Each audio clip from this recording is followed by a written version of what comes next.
আসসালামু আলাইকুম প্রিয় শিক্ষার্থীরা, হাই স্কুল ইংলিশ চ্যানেলের আজকের ক্লাসে সবাইকে স্বাগতম।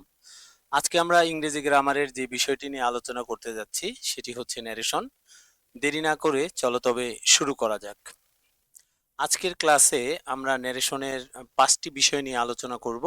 সেই 5টি বিষয় প্রথমে তোমাদেরকে বলে দিচ্ছি। প্রথমে আমরা আলোচনা করব ন্যারেশন বা স্পিচ কাকে বলে। That means the definition of narration, এটা নিয়ে আমরা প্রথমে একটু আলোচনা করব, আমাদের এটা জেনে নেওয়া দরকার। নাম্বার 2, আমরা আলোচনা করতে যাচ্ছি ন্যারেশন কত প্রকার ও কি কি, that means the kinds of narration. এবং নাম্বার 3-তে আমরা আলোচনা করতে যাচ্ছি পার্সন পরিবর্তনের নিয়ম। তোমরা জানো যে ন্যারেশনে ডিরেক্ট থেকে ইনডিরেক্ট করার সময় ফার্স্ট পার্সন, সেকেন্ড পার্সন এবং থার্ড পার্সন পরিবর্তন করার কিছু নিয়ম রয়েছে। সো এই সেকশনে আমরা পার্সন পরিবর্তনের নিয়ম শিখবো, that means how to change the persons in narration. 4 নম্বরে আমরা দেখতে যাচ্ছি টেন্স পরিবর্তনের নিয়ম, যে how to change tenses in narration. এখানে এটা আমরা 4 নম্বর সেগমেন্টে শিখবো। এবং 5 নম্বরে আমরা যে দেখবো যে ন্যারেশনের ভেতরে কিছু শব্দ রয়েছে যেগুলো পরিবর্তন করতে হয়, সেগুলো এই চ্যাপ্টারটিকে আমি নিকটবর্তী শব্দ পরিবর্তনের নিয়ম এই শিরোনামে রেখেছি। যে কিছু কিছু শব্দ রয়েছে যেগুলো ন্যারেশন পরিবর্তন করার সময় পরিবর্তন হয়, সেই বিষয়গুলো সম্পর্কেও আমরা আলোচনা করব। তো আজকের ক্লাসে আমরা এই 5টি বিষয় নিয়ে আলোচনা করব। চলো তবে শুরু করা যাক। প্রথমে আমরা দেখে নেই ন্যারেশন বা স্পিচ কাকে বলে। হ্যাঁ, কোনো বক্তার বক্তব্য বা কথা অন্য কারো কাছে বর্ণনা করার পদ্ধতিকেই ন্যারেশন বা স্পিচ বলে। ধরুন আপনার বন্ধু রাজু আপনাকে বলল যে আমি আজ স্কুলে যাব না। এখন রাজুর এই কথাটি আপনি যখন অন্য কোনো বন্ধুকে গিয়ে বলবেন, সে বর্ণনা করার যে পদ্ধতি বা বর্ণনা করা, সেটাকে আমরা কি বলি? ন্যারেশন বলছি। ওকে, তাহলে আশা করি ন্যারেশনের ডেফিনেশন সম্পর্কে একটু জানা গেল। তো আমরা এর পরবর্তী সেগমেন্টে চলে যাই। আমরা জানবো যে ন্যারেশন আসলে কত প্রকার ও কি কি। ন্যারেশন বা স্পিচ প্রধানত দুই প্রকার। ন্যারেশন বা স্পিচ প্রধানত কত প্রকার? দুই প্রকার। আমরা প্রথম যে প্রকার এখানে রেখেছি সেটাকে আমরা বলছি ডিরেক্ট ন্যারেশন। আর 2 নাম্বার যে ন্যারেশনটি রয়েছে সেটার নাম হলো ইনডিরেক্ট ন্যারেশন। ডিরেক্ট ন্যারেশনে কি করা হয়?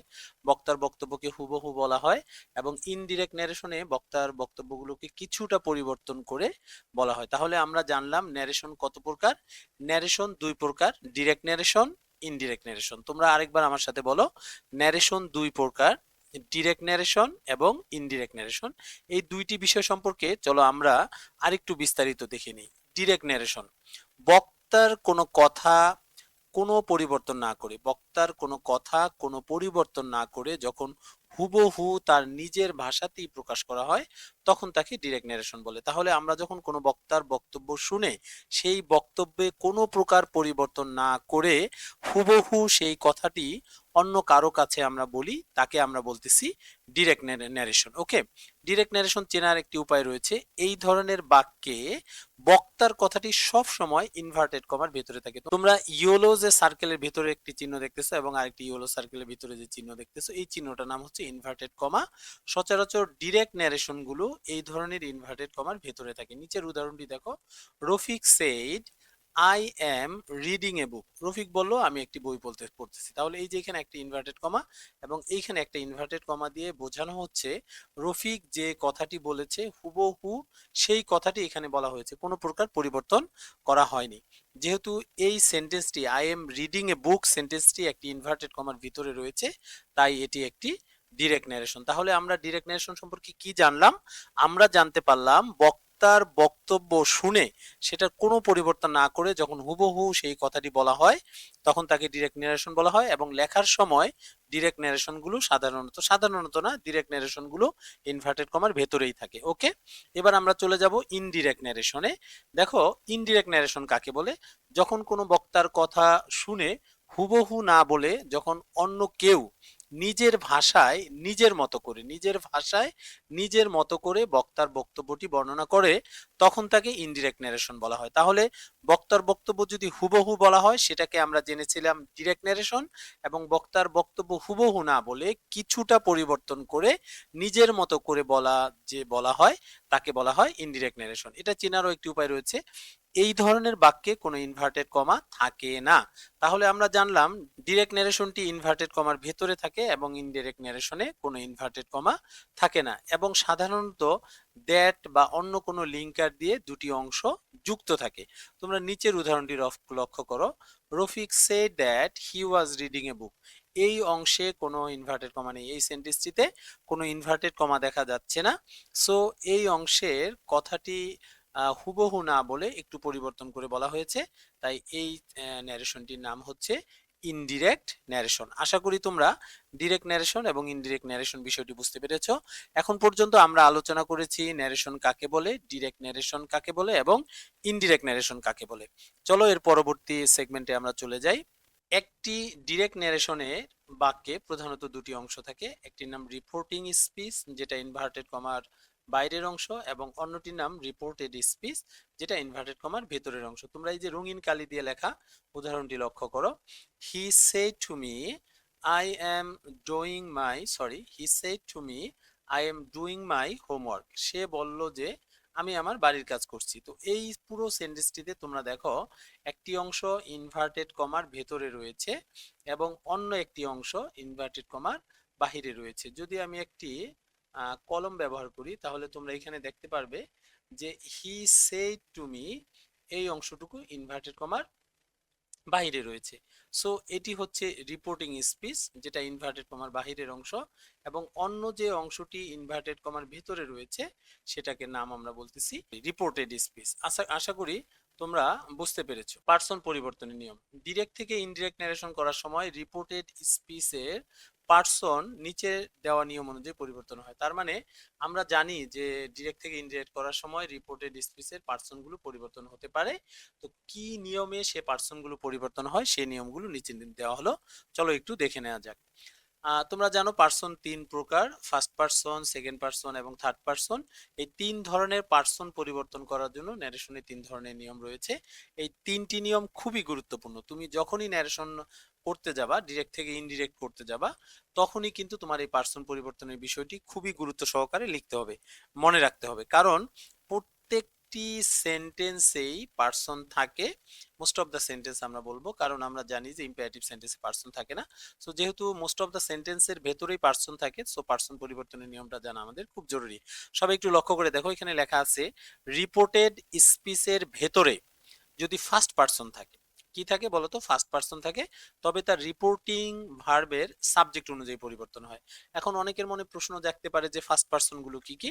তো এইখানে ন্যারেশনে যে ফার্স্ট পার্সন গুলো কাজে লাগে সেগুলো এখানে আমি লিখে দিয়েছি। দেখো, আই থাকতে পারে, উই থাকতে পারে, মি থাকতে পারে, মাই থাকতে পারে, আস থাকতে পারে, আওয়ার থাকতে পারে। এগুলোই ফার্স্ট পার্সনের সাবজেক্ট এবং অবজেক্ট এবং পজিটিভ হিসাবে রিপোর্টেড স্পিচে থাকবে। যদি এরা থাকে তবে রিপোর্টিং ভার্বের সাবজেক্ট অনুযায়ী পরিবর্তন হয়। তাহলে তোমরা একটু দেখো, ডিরেক্ট ন্যারেশন এখানে আমি রঙিন কালি দিয়ে লিখে দিয়েছি, হি said to me I am well. এখানে ইনভার্টেড কমার ভেতরে বা রিপোর্টেড স্পিচের ভেতরে তোমরা একটি ফার্স্ট পার্সন দেখতে পাচ্ছ, সেটা আই, এবং এই আইটি পরিবর্তন হবে হি অনুযায়ী। আই কাকে দেখে পরিবর্তন হবে বলতো, রিপোর্টিং রিপোর্টিং ভার্বের সাবজেক্ট, রিপোর্টিং ভার্বের সাবজেক্ট অনুযায়ী পরিবর্তন হবে ইনভার্টেড কমার ভিতরে যে ফার্স্ট পার্সন থাকবে সে। তাহলে নিচের পরিবর্তন দেখো, হি টোল্ড মি দ্যাট। এখানে কেন টোল্ড হয়ে গেল, সেড টু কোথায় গেল সেই বিষয়ে এখনো আলোচনা হয়নি, আমরা সামনে এই বিষয়টি জানবো। সো তোমরা এটা নিয়ে বেশি মাথা ঘামিও না। হি টোল্ড মি দ্যাট, এখানে দ্যাট কোথায় থেকে আসলো তাও তোমাদেরকে এখনো বলা হয়নি, এটা সামনে আলোচনা হবে। এখানে আইটা হি হয়ে গেছে, এটা তোমরা লক্ষ্য করো। দেখো, আই হলো ফার্স্ট পার্সন, এটা পরিবর্তন হবে রিপোর্টিং ভার্বের সাবজেক্ট অনুযায়ী, সেটা হচ্ছে হি। সো হি এখানে পরিবর্তন হয়ে এখানে চলে আসলো, কারণ সাবজেক্টের পরিবর্তে এখানে একটি সাবজেক্ট প্রয়োজন। তাহলে আই এম ওয়েল হয়ে গেছে হি ওয়াজ ওয়েল, এমটা ওয়াজ হয়েছে, কেন হয়েছে সে বিষয়টি নিয়ে আমরা টেন্স পরিবর্তনের নিয়মে জানবো। সো এটা নিয়ে তোমরা মাথা ঘামিও না, তোমরা শুধু দেখো ফার্স্ট পার্সন থাকলে রিপোর্টিং স্পিচের সাবজেক্ট অনুযায়ী পরিবর্তন হয়। এখানে ফার্স্ট পার্সনের আই হচ্ছে সাবজেক্টিভ রূপ, সো আই এর জায়গায় এখানে যে বসবে তাকে অবশ্যই কি হতে হবে, সাবজেক্ট হতে হবে। তাই আইটি পরিবর্তন হয়েছে হি কে দেখে এবং হি এখানে এসে বসে গেছে। তাহলে আমরা জানলাম রিপোর্টেড স্পিচের ভেতরে যদি ফার্স্ট পার্সন থাকে সেটা আই থাকতে পারে, উই থাকতে পারে, মি থাকতে পারে, মাই থাকতে পারে, আস অথবা আওয়ার থাকতে পারে, এদের যেই থাক সেই কি হবে রিপোর্টিং ভার্বের সাবজেক্ট। এই যে হি অথবা হি এর এখানে যে থাকবে তাকে দেখে পরিবর্তন হবে। এখানে যদি সাবজেক্টিভ রূপ থাকে তাহলে এইখানে যে থাকবে তার সাবজেক্টিভ রূপ বসবে। এখানে যদি অবজেক্টিভ রূপ থাকে তাহলে, সরি এখানে যদিও থাকার কথা না, আমি কথার জন্য বলছি, যে ইনভার্টেড কমার ভেতরে যদি অবজেক্টিভ রূপ থাকে ফার্স্ট পার্সনের তাহলে সেটা হি কে দেখে পরিবর্তন হবে এবং হি এর অবজেক্টিভ রূপ বসবে। এখানে যদি কোনো পজিটিভ রূপ থাকে ফার্স্ট পার্সনের লাইক মাই অথবা আওয়ার, তাহলে সেটা তোমার রিপোর্টিং ভার্বের সাবজেক্ট অনুযায়ী পরিবর্তন হবে, বাট এর পজিটিভ রূপ বসবে। তাহলে সাবজেক্টিভ রূপ থাকলে সাবজেক্টিভ রূপ, অবজেক্টিভ রূপ থাকলে অবজেক্টিভ রূপ এবং পজিটিভ রূপ থাকলে তোমাকে পরিবর্তন করে পজিটিভ রূপ বসাতে হবে। তাহলে তোমরা আপাতত এতটুকু মনে রাখবা, রিপোর্টেড স্পিচের ভেতরে যদি ফার্স্ট পার্সনের যে কেউ থাকে তাহলে রিপোর্টিং ভার্বের সাবজেক্ট অনুযায়ী পরিবর্তন হবে। এর পরের অংশে আমরা চলে যাই, সেকেন্ড পার্সন পরিবর্তনের নিয়ম। রিপোর্টেড স্পিচের ভেতরে যদি সেকেন্ড পার্সন থাকে like you as a subject, you as a object অথবা ইউর থাকে, তবে তার রিপোর্টিং ভার্বের অবজেক্ট অনুযায়ী পরিবর্তন হবে। তোমরা এখানে এই যে রঙিন কালি দিয়ে লেখা অংশটুকু দেখো, ডিরেক্ট স্পিচে আছে he said to me where is your pen. আচ্ছা আমি এখানে একটু তোমার একটা কলম নিয়ে নিচ্ছি। তো এইখানে দেখো ইউর রয়েছে একটি, ইউরটা কিন্তু সেকেন্ড পার্সনের পজিটিভ রূপ এবং এই ইউরটি পরিবর্তন হবে রিপোর্টিং ভার্বের অবজেক্ট অনুযায়ী। এখানে রিপোর্টিং ভার্বের অবজেক্ট হচ্ছে মি। ওকে, মি কিন্তু অবজেক্ট, মি কি হিসাবে রয়েছে আমি এখানে একটু লিখে দিচ্ছি, মিটা রয়েছে রিপোর্টিং ভার্বের অবজেক্ট হিসাবে। তাহলে নিয়ম রয়েছে যে ইনভার্টেড কমার ভেতরে কোনো সেকেন্ড পার্সন থাকলে সেটা রিপোর্টিং ভার্বের অবজেক্ট অনুযায়ী পরিবর্তন হবে। ওকে, এখন তোমরা একটু লক্ষ্য করো, এখানে রয়েছে ইউর সেকেন্ড পার্সনের, এটা একটা পজিটিভ রূপ, এটা পরিবর্তন হচ্ছে অবজেক্ট দেখে, অবজেক্ট এসে এই পজিটিভের জায়গায় বসতে পারবে না। এই মিয়ের একটা পজিটিভ রূপ আছে, তোমরা জানো, অনেকে ঠিক গেস করেছো, মিয়ের পজিটিভ রূপ হলো মাই। সো মি এখানে মাইকে পাঠিয়ে দিবে, সো ইউর বদলে এখানে কি হয়ে যাবে মাই হয়ে যাবে। যদি রিপোর্টেড স্পিচের ভেতরে সেকেন্ড পার্সন থাকে তাহলে সেকেন্ড পার্সনটা রিপোর্টিং ভার্বের অবজেক্ট অনুযায়ী পরিবর্তন হবে এবং সেটা ইউ থাকতে পারে সাবজেক্ট হিসেবে, ইউ অবজেক্ট হিসেবে থাকতে পারে এবং ইউর এটা পজিটিভ হিসেবেও থাকতে পারে। যদি সাবজেক্ট হিসেবে থাকে এখানে ইউ, তাহলে মিটার সাবজেক্টিভ রূপ বসবে। ইউ যদি অবজেক্ট হিসাবে থাকে তাহলে মি এর অবজেক্টিভ রূপ মি এই বসবে। ইউর যখন পজিটিভ থাকবে তখন মি এর পজিটিভ মাই এসে বসবে। তোমরা উদাহরণটা লক্ষ্য করো, ডিরেক্ট নারেশনে বলা হয়েছে he said to me where is your pen, he asked me where my pen was. এখানে আস্ক কোথায় থেকে আসলো, হোয়ার ইনভার্টেড কমা কোথায় গেল, তারপরে ওয়াজ কোথায় থেকে আসলো, তোমরা এদিকে লক্ষ্য করো না, এটা আমরা সামনে শিখবো। তোমরা দেখো ইউর এখানে সেকেন্ড পার্সনের পজিটিভ রূপ ছিল, সেটা মি কে দেখে পরিবর্তন হয়েছে এবং মি এর পজিটিভ রূপ এখানে মাই হয়েছে। তাহলে আমরা জানলাম ফার্স্ট পার্সন থাকলে রিপোর্টিং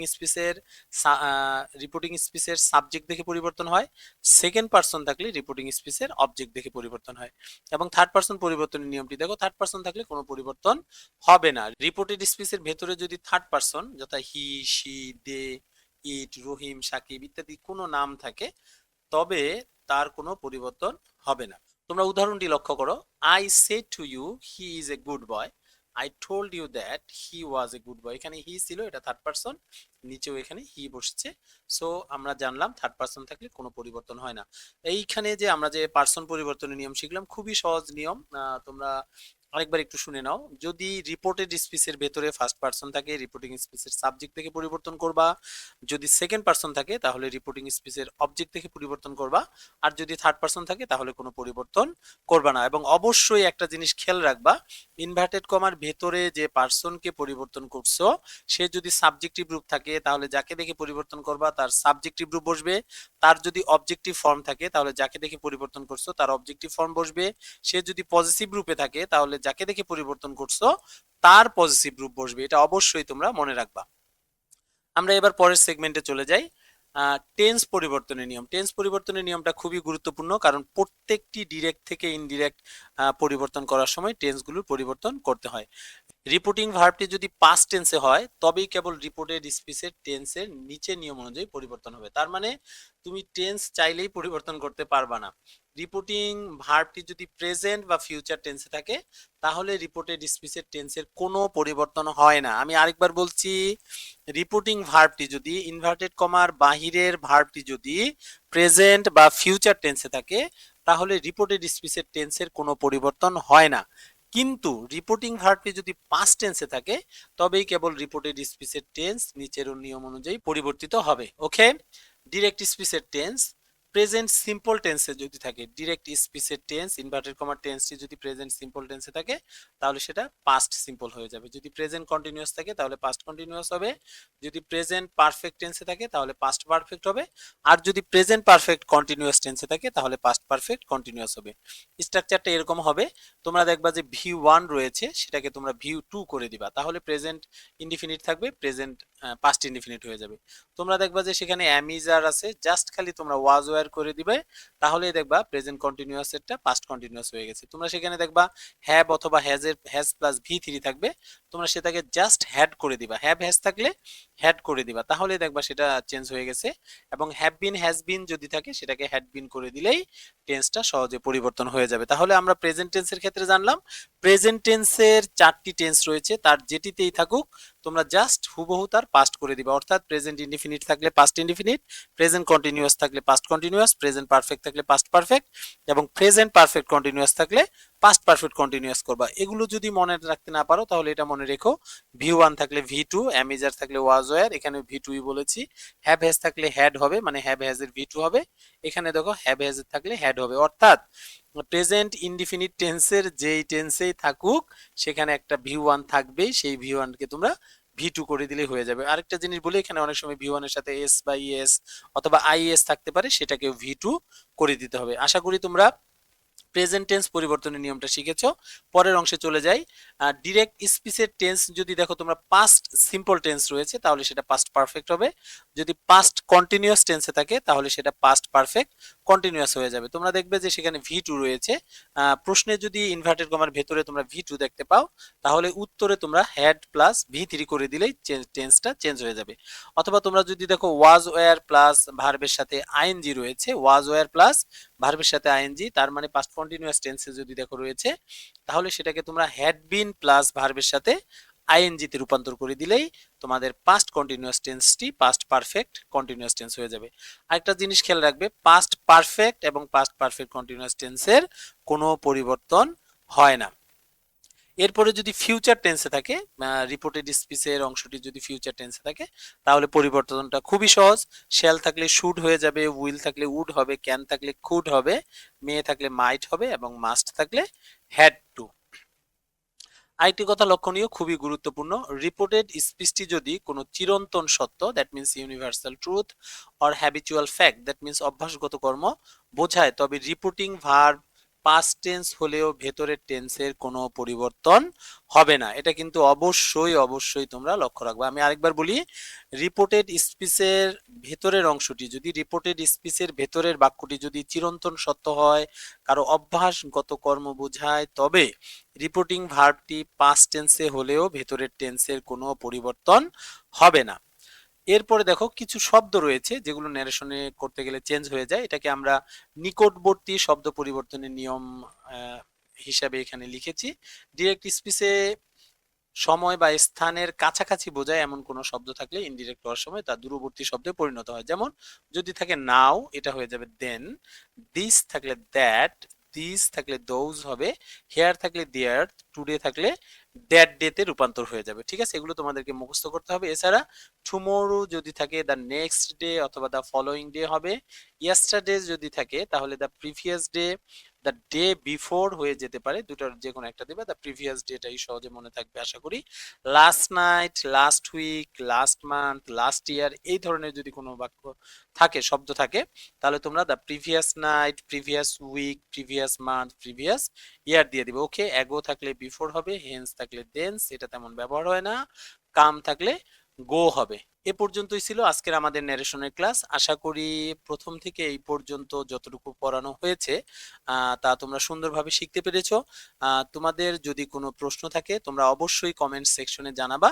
ভিডিওটি ভালো লাগলে লাইক করে দিও, বন্ধুদের মাঝে শেয়ার করে দিও। কোনো কিছু জানার ইচ্ছা থাকলে তোমরা অবশ্যই কমেন্ট সেকশনে জানাবা, আমি আপ্রাণ চেষ্টা করব খুব দ্রুত সেই উত্তরটি দিয়ে দেওয়ার জন্য। আশা করি সবাই ভালো থেকো, সামনের ক্লাসে দেখা হবে ইনশাআল্লাহ। খোদা হাফেজ।